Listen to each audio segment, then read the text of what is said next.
એસએમસીની ટીમે મોટું ઓપરેશન પાર પાડ્યું છે। સાબરકાંઠા જિલ્લાના ખેડબ્રહ્મા તાલુકાના મટોડા ગામે હાઇબ્રિડ ગાંજાનો મોટો જથ્થો પકડાયો। આરોપીની ધરપકડ।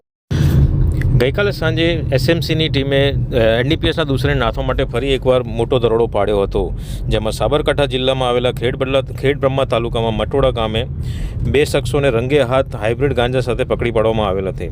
તેમની પાસેથી 23.180 કિલોનો મુદ્દામાલ કબજે કરી 3 મોબાઈલ સાથે કુલ 5,75,000નો મુદ્દામાલ કબજે કર્યો છે। સાથે 2 આરોપીઓની ધરપકડ કરી છે, જેમાંથી મહેશ કુમાર બાબુ મહેતા ગમાર અને બીજો છે Tejas Babu Hiralal Gamar. Police inspector Shri PP Brahmbhatt સાહેબ આની વધુ તપાસ કરતાં અન્ય 3 આરોપીઓની પણ સંડોવણી આમાં માલુમ પડેલ, જે પૈકી મેઘરામ રામણિયા, વિપુલ પારગી અને ઈશ્વર પારગી હાલ ફરાર હોય તે લોકોને પકડવા માટે ચક્રો ગતિમાન કરેલ છે।